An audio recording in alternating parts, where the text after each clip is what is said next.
Previously on the Blue Castle, Valancy had been staying with Roaring Abel and his ailing daughter named Cecilia Gay, more commonly known as Sissy. Sissy has passed away, which means that Valancy doesn't have any reason to stay there anymore. It's time for her to go home. That's the only place she has. So she makes a final appeal to the man who she's fallen in love with, Barney Snaith, and asks him to marry her.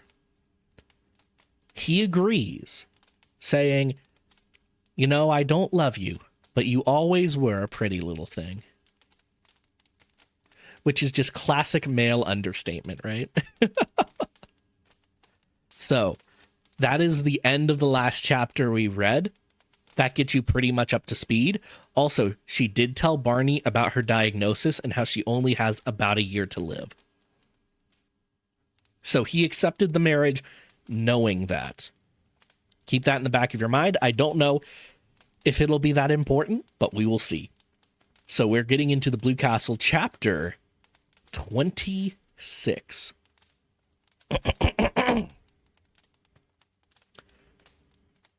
The next day passed for Valancy like a dream. She could not make herself or anything she did seem real. She saw nothing of Barney, though she expected he must go rattling past on his way to the port for a license. Perhaps he had changed his mind. But at dusk, the lights of Lady Jane suddenly swooped over the crest of the wooded hill beyond the lane. Valancy was waiting at the gate for her bridegroom. She wore her green dress and her green hat because she had nothing else to wear. She did not look or feel at all bride-like. She really looked like a wild elf straight out of the greenwood. But that did not matter.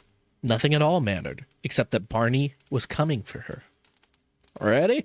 said Barney, stopping Lady Jane with some new horrible noises. "Yes." Valancy stepped in and sat down. Barney was in his blue shirt and overalls, but they were clean overalls. He was smoking a villainous-looking pipe and he was bareheaded, but he had a pair of oddly smart boots on under his shabby overalls, and he was shaved. They clattered into Deerwood and through Deerwood and hit the long wooded road to the port. "Hadn't changed your mind," said Barney. "No.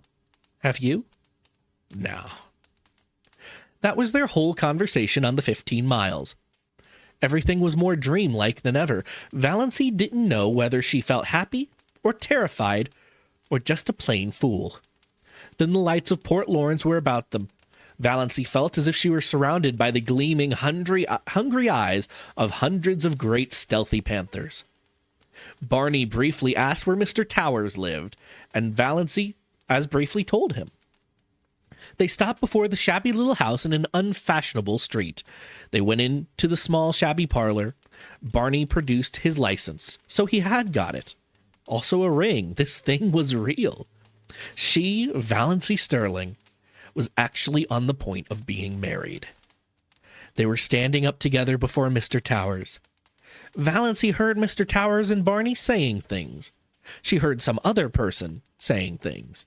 She herself was thinking of the way she had once planned to be married, away back in her early teens when such a thing had not seemed impossible. White silk and tulle veil and orange blossoms, no bridesmaid, but one flower girl in a frock of cream shadow lace over pale pink and a wreath of flowers in her hair, carrying a basket of roses and lilies of the valleys, and the groom. A noble-looking creature, irreproachably clad in whatever the fashion of the day decreed. Valancy lifted her eyes and saw herself and Barney in the little slanting, distorted mirror over the mantelpiece.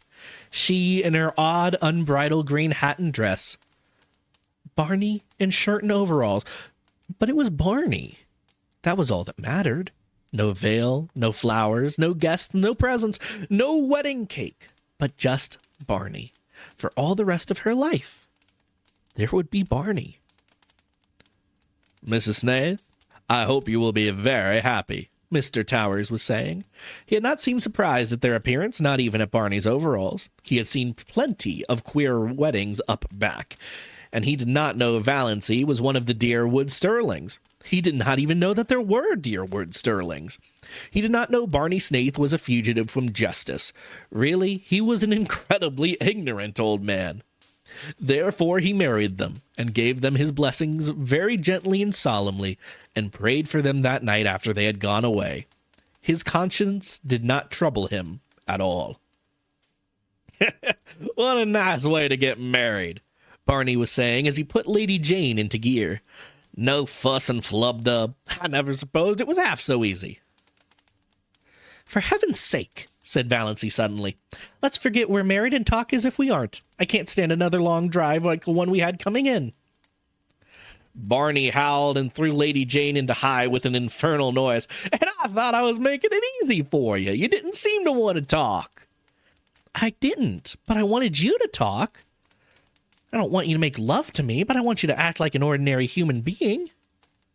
Tell me about this island of yours. What sort of a place is it? The jolliest place in the world. You're going to love it. The first time I saw it, I loved it.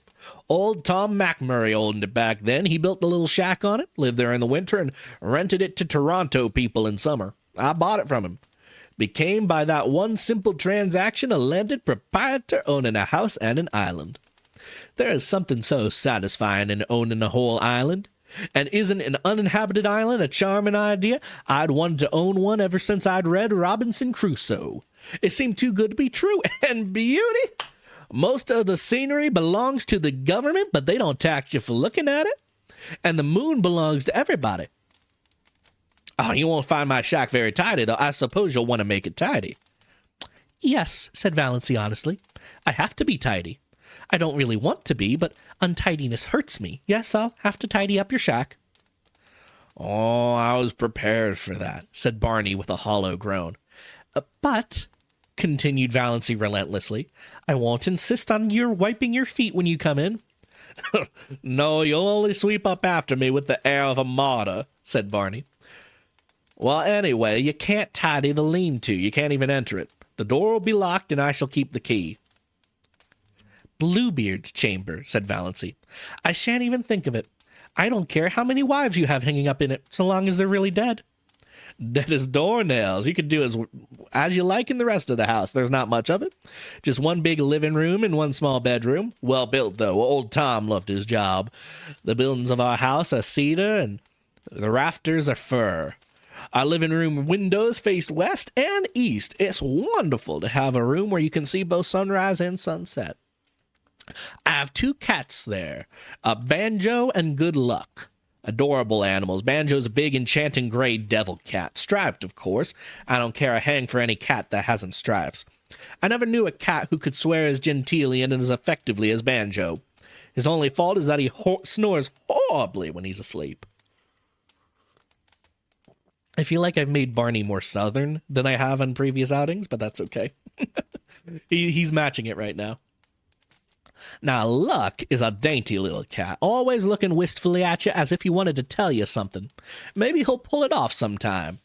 Once in 1,000 years, you know, one cat is allowed to speak.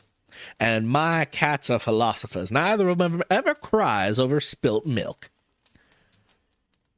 2 old crows. They live in a pine tree on the point, and they're reasonably neighborly. Call him Nip and Tuck, and I have a demure little tame owl. Name Leander. I brought him up from a baby, and he lives over on the mainland and chuckles to himself o' nights. And bats. It's a great place for bats at night. You scared of bats? No, I like them. So do I. Nice, queer, uncanny, mysterious creatures. Coming from nowhere, going nowhere. Shoop. Banjo likes them, too. He eats them. I have a canoe and a disappearing propeller boat. Went to the port in it today to get my license. Quieter than Lady Jane. I thought you hadn't gone at all, that you had changed your mind, admitted Valancy. Barney laughed. The laugh Valancy did not like. The little, bitter, cynical laugh. I never change my mind, he said shortly. They went back up through Deerwood, up the Muskoka Road, past Roaring Abels, over the rocky, daisied lane. The dark pine woods swallowed them up, through the pine woods where the air was sweet with the incense of the unseen, fragile bells of the linnaeus that carpeted the banks of the trail. out to the shore of Missatua. Lady Jane must be left here. They got out. Barney led the way down a little path to the edge of the lake. Now there's our island, he said gloatingly. Valancy looked and looked and looked again. There was a diaphanous lilac mist on the lake, shrouding the island. Through it, the two enormous pine trees that clasped hands over Barney's shack loomed out like dark turrets. Behind them was a sky still rose-hued in the afterlight, and a pale young moon. Valancy shivered like a tree the wind stirs suddenly. Something seemed to sweep over her soul. "My blue castle," she said. "Oh, my blue castle." They got into the canoe and paddled out to it. They left behind the realm of everyday and things known and landed on a realm of mystery and enchantment where anything might happen. Anything might be true. Barney lifted Valancy out of the canoe and swung her to a lichen-covered rock under a young pine tree. His arms were about her, and suddenly his lips were on hers. Valancy found herself shivering with the rapture of her first kiss. "Welcome home, dear," Barney was saying.